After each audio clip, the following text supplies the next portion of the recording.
నువ్వు ప్రమాణం చేయలేకపోవడానికి కారణం ఏంటో నాకు తెలిసిపోయింది. చందు చందు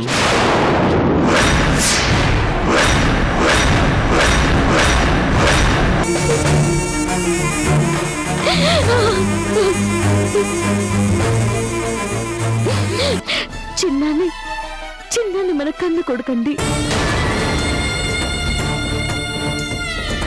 మా అమ్మ ఏమైంది అని అడిగితే ఏం సమాధానం చెప్తారండి?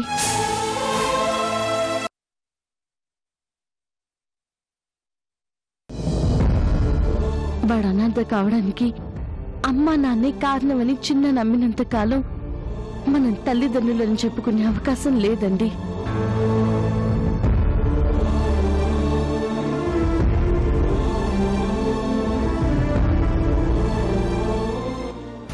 ఏంటి చందు ఇది? నా భార్యని భార్యగా చెప్పుకోలేను, నా కొడుకుని తండ్రిలా చేరదీయలేను.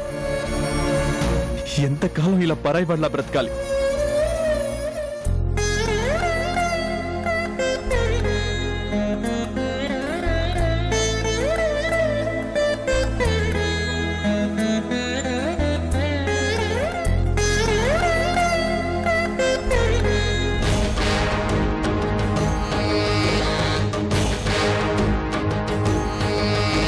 ఇంతకాలం నువ్వు అజ్ఞాతంలోనే బ్రతికావు చందు.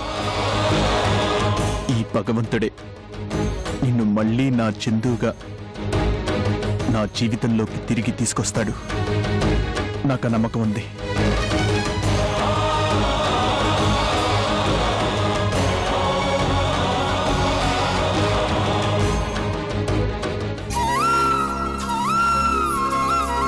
ఏ రోజుకైనా నువ్వు నేను చిన్న కలుస్తాం. కూలిపోయిన మన కాపురాన్ని తిరిగి నిలబెట్టుకుంటాం చందు. ఏమండి,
ఎంత గొప్ప వరాన్ని ప్రసాదించావు స్వామి.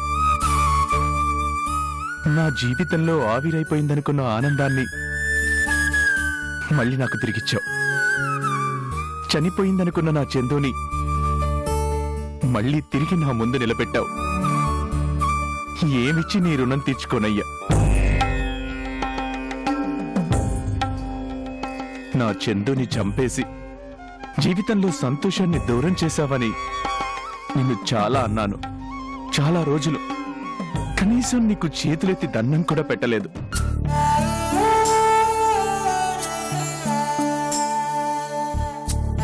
ఎన్ని మాటలన్నా, ఎంత కోపడినా నువ్వు మాత్రం నన్ను వదిలేలేదు స్వామి. ఇన్నాళ్ల తర్వాత మళ్ళీ నా చందుని తీసుకొచ్చి నా కళ్ల ముందు నిలబెట్టావు. అందుకేనయ్యా నువ్వు దేవుడివయ్యావు.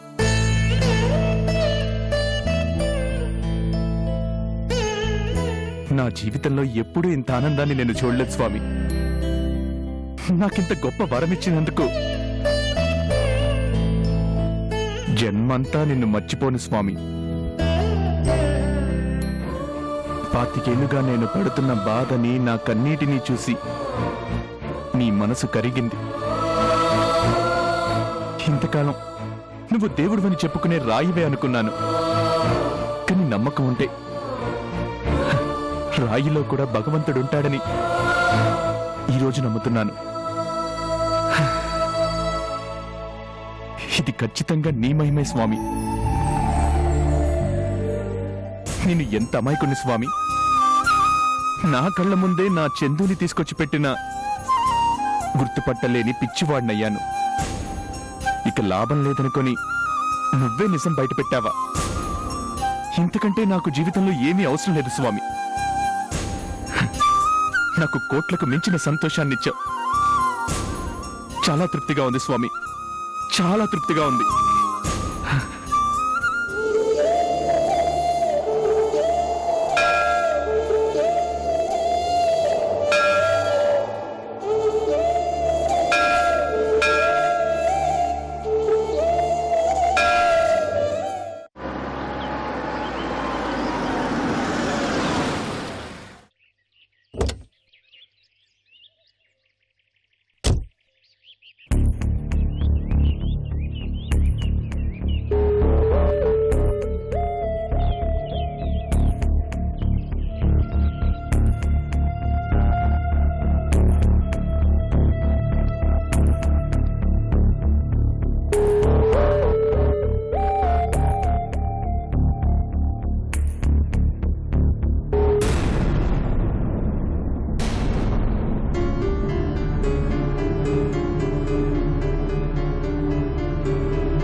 సమాధానం చెప్పిందా?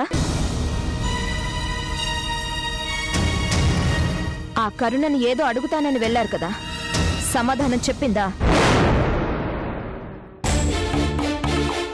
నేను అనుమానించాను, అవమానించాను అని చాలా చాలా అనేసి ఆవేశంగా వెళ్ళిన వాళ్ళు ఏమి చెప్పకుండా వెళ్ళిపోతున్నారేంటి? చెప్పండి, ఏమంది? ఎందుకు ప్రమాణం చేయలేకపోయిందో మీకైనా చెప్పిందా లేదా? బహుశా సమాధానం దొరకుండదు. తప్పించుకునే మార్గం తనకి మీకు తోచలేదేమో. అందుకే ఏం మాట్లాడకుండా వెళ్ళిపోతున్నారు. సమాధానం చెప్పలేక కాదు, చెప్పడం ఇష్టం లేక. ఎందుకో? ఎందుకంటే నీ మనసు అనుమానంతో నిండిపోయింది. నీ ఆలోచనలలో అలజడి కనిపిస్తోంది. ఆ ఆలోచనలో నేను ఏం చెప్పినా నీకు అర్థం కాదు, అర్థం చేసుకోలేవు. కానీ ఒక్కటి మాత్రం నిజం, కరుణ ఏ తప్పు చేయలేదు.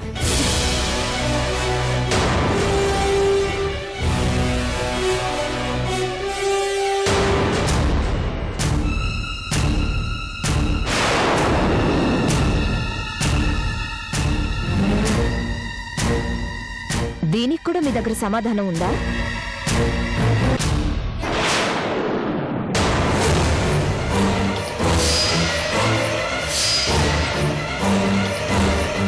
ఎందుకు సమాధానం చెప్పలేదో తెలుసుకుంటానని వెళ్ళి మీరు బాగా సమాధాన పడొచ్చారు కదా. అమృత, ఎందుకు అరుస్తారు? నేను మీకంటే గొంతు పగలేలా అరవగలను. నేను అనుమానంతో ఉన్నానన్నారు కదా, నావన్నీ అర్థం లేని మాటలని కొట్టి పడేశారుగా. మరి అదేంటి? దానికి సమాధానం చెప్పండి. మీ గుండెల మీద తన నుదుటి పొట్టు ఎలా అంటుకుంది?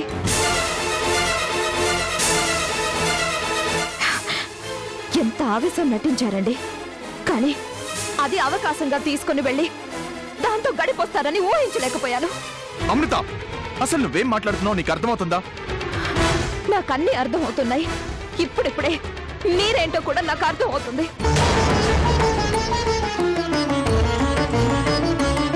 ఎంత పిచ్చిదానండి నేను. ఇంతకాలం ఎంత మోసపోయానో తలుచుకుంటేనే నా మీద నాకే జాలి కలుగుతుంది.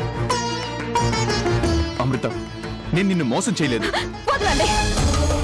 మా బావ సందీప్ కి మీకు తేడా ఏంటి? ఒకప్పుడు మా బావ మరో ఆడదాంతో కలిసి తిరిగాడని అతన్ని కాదనుకున్నాను.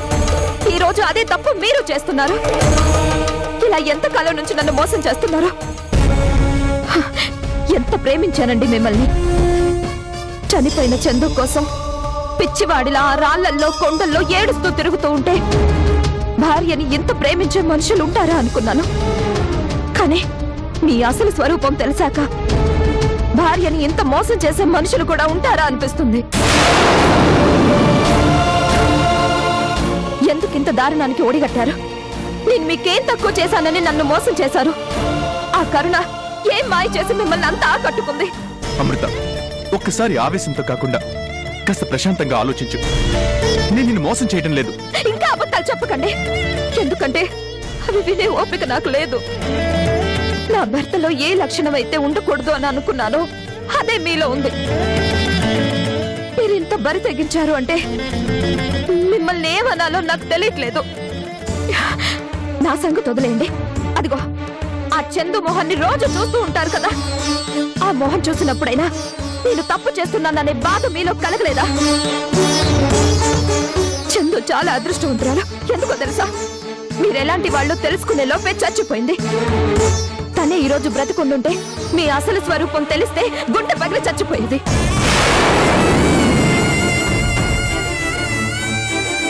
మీ గురించి, కరుణ గురించి భార్గవి ఎన్నిసార్లు చెప్పినా నేను నమ్మలేదు. ఏదో ఒక రోజు నీ జీవితం నాశనం అవుతుంది, ఆ రోజు నేను చెప్పింది నీకు అర్థం అవుతుంది అంది. చివరికి అదే నిజమైంది. మీలాంటి మనిషితో ఇన్నేళ్లు కాపురం చేసి ఓ బిడ్డని కన్నందుకు నా మీద నాకే అసహ్యంగా ఉంది. నన్ను నేను కాల్చుకొని చచ్చిపోవాలనిపిస్తుంది.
చందు, ఏంటమ్మా ఇది?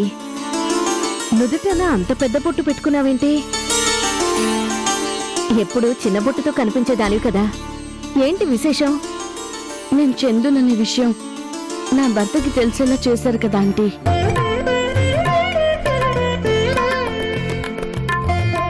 ఎందుకంటే తొందరపడ్డారు? నేనేదైతే దాచాలి అనుకున్నానో అదే మీరు బయటికి తెలిసేలా చేసేశారు.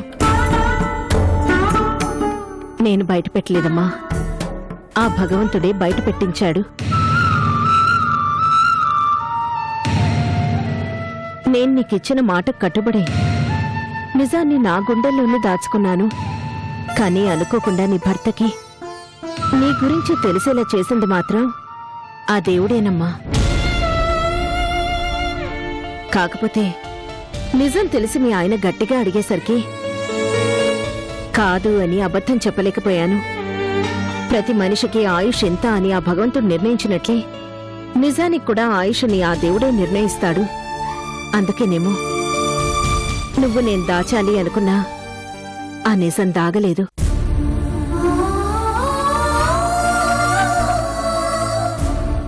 లేకపోతే వెళ్ళిపోయిన నీ భర్త తిరిగొస్తాడని, నిన్ను చందు అని పిలవటం తను వింటాడని నేను అనుకున్నానా? మనం కేవలం నిమిత్త మాత్రంలో చందు. ఏది ఎప్పుడు బయట పెట్టాలో ఆ దేవుడే చూసుకుంటాడు. కానీ ఈ నిజం బయట పెట్టడం వల్ల జరగబోయే పరిణామాలు నన్ను మరింత భయపెడుతున్నాయి ఆంటీ. ఇంకా ఎందుకు భయం? ఎంతకాలం ఇలా ఉంటావు చెప్పు? అటు భర్తకు ఇటు బిడ్డకు దూరమై ఎంతకాలం ఇలా కరుణలానే బతుకుతావు? కనీసం నీ కొడుకు కోసమైనా నువ్వు నిజం చెప్పడం మంచిదే అయింది చందు. ఎంతసేపు నువ్వు అమృత గురించి ఆలోచిస్తున్నావే గాని నీ గురించి నువ్వు ఆలోచిస్తున్నావా? అమృత ఒక భార్యగా 25 ఏళ్ల జీవితం చూసింది. కాని నువ్వేం అనుభవించావు చందు? కనీసం బిడ్డనైనా మనస్ఫూర్తిగా ఎత్తుకున్నావా? వాడి ఆలనా పాలనా చూసావా? సగం జీవితం జైల్లోనే గడిచిపోతే మిగిలిన జీవితం ఎదురు చూపుల్లోనే గడిచిపోయింది. ఇంకా నిజం తెలిసిపోయిందే అని కుమిలిపోవడంలో అర్థం లేదు చందు. కానీ అక్కడ చాలా అనర్థాలు జరుగుతాయి ఆంటీ. అది నీ భ్రమ. నీకంత భయంగా ఉంటే అమృతకి నిజం చెప్పకు. కాని నీ భర్తకు మాత్రం నువ్వు దూరం కావాల్సిన అవసరం లేదు. ఇది మన నిర్ణయం కాదు, ఆ భగవంతుడి నిర్ణయం. దాని కాదు అనడానికి మనమెవరం? అది చాలా ప్రమాదం ఆంటీ. ఇప్పటికే మమ్మల్ని చూసి అనుమానంతో రగిలిపోతున్న అమృతకి నా భర్త నాకు మరింత దగ్గరవ్వడం చూస్తే అసలు తట్టుకోగలుగుతుందా? తట్టుకోలేనప్పుడు కష్టమైనా నిజం చెప్పండి. అంతేగాని నువ్వింకా కరుణగానే బ్రతకటంలో అర్థం లేదు. ఇక దీని గురించి నువ్వేం ఆలోచించొద్దు.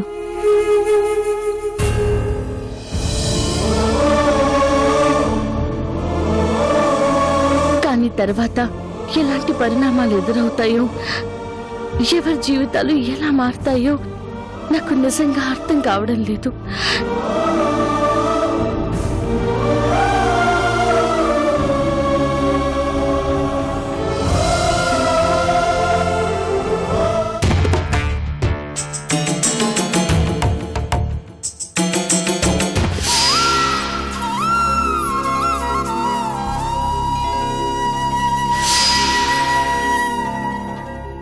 నందు, రా రా రా రా రా రా రా రా. మనం అక్కడికి వెళ్ళి ఆడుకుందాం. దా దా దా దా దా దా. ఓయ్ నాన్న, నందు. బాగుందా నాన్న పేరు? నందు. ఓ, ఐ, నచ్చిందా? ఓ,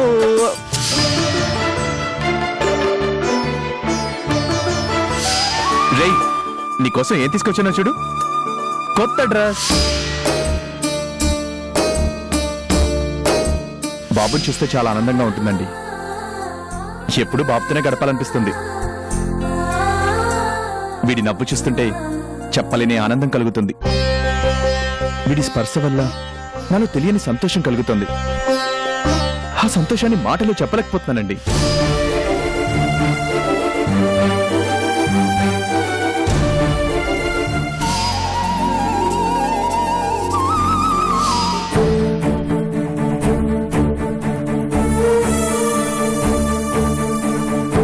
ఇంతకాలం తండ్రి కొడుకులమని తెలియక బద్ద శత్రువుల్లా గొడవలు పడ్డాను చిన్న.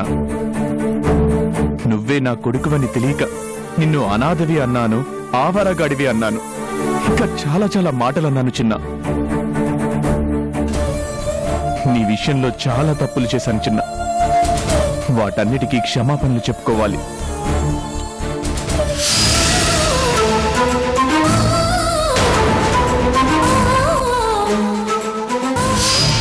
నిన్ను మొదటిసారి చూసినప్పుడే ఎక్కడో చూసిన అనుభూతి కలిగింది చిన్న.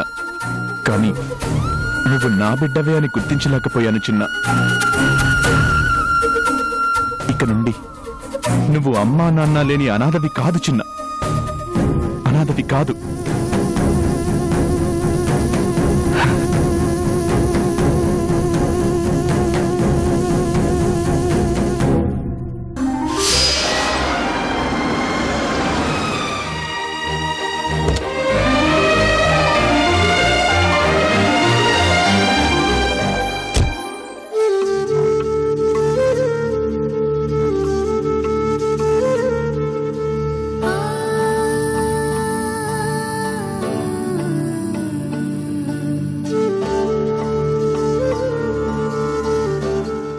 భార్గవికి నువ్వు నచ్చావంటే దానికో ప్రత్యేకమైన కారణం ఉంది చిన్న.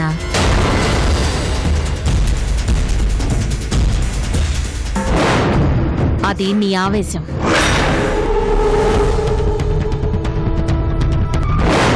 నీ ఆవేశాన్ని చూసే నేను నిన్ను చేరదీశాను చిన్న. కానీ ఏం లాభం? నేను ఎంత అభిమానించినా నువ్వు మాత్రం మీ వాళ్ళొస్తే నన్ను వదిలిపెట్టి పోయేలా ఉన్నావు. అలా ఎందుకు వెళ్తానండి? మీరు నాకు జీవితం ఇచ్చారు, నా హోదాని పెంచారు. మిమ్మల్ని కాదని ఎందుకు వెళ్తాను? ఏమో చిన్నా, రేపనేది ఎలా ఉంటుందో ఎవరు డిసైడ్ చేయగలరు చెప్పు? నేను నిన్ను నా కొడుకు కంటే గొప్పగా అభిమానిస్తున్నాను. కానీ రేపు నిజంగా మీ అమ్మా నాన్నలొస్తే నేను గుర్తుంటానా? నన్ను ఇలా అభిమానిస్తావా? ఎవరికైనా తన తల్లిదండ్రుల మీద ఉండే ప్రేమ పరాయి వాళ్ళ మీద ఉంటుందా? నిజంగా నా తల్లిదండ్రులే గనక నా కళ్ళ ముందుకొస్తే నేను ప్రేమించను మేడం, ద్వేషిస్తాను, అసహించుకుంటాను.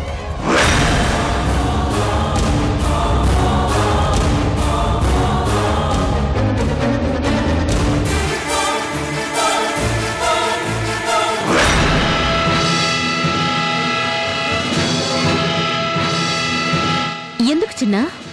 ఎందుక? వలసలు నాకేం చేశారు? కన్నారు, వదిలేశారు. 9 నెలలు మోసేసరికి మా అమ్మకి నేను బరువైపోయాను. వీడిని ఇంకా జీవితాంతం మొయ్యాలా అనుకుంది, వదిలేసింది. లోకం తెలియని పసివాడే ఎలా బతుకుతాడు అన్న ఆలోచన కూడా లేకుండా వదిలేసింది.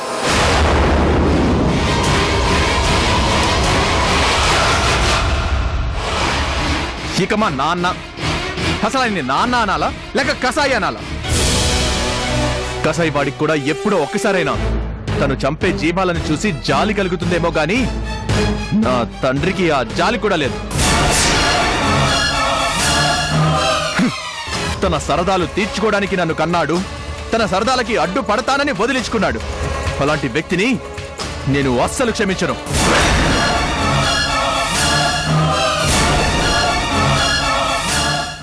తండ్రంటే ఒక ఆదరణ, కానీ నా విషయంలో తండ్రంటే ఒక మోసం.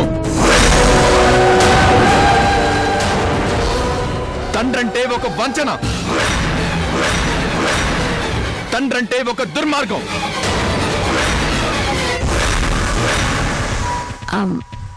ఎందుకంత మూడీగా ఉన్నావు అమృత? జీవితంలో ఊహించిన విధంగా ఎదురు దెబ్బ తగిలింది. నీకెవరూ లేరనుకోకు, నీకు నేనున్నాను.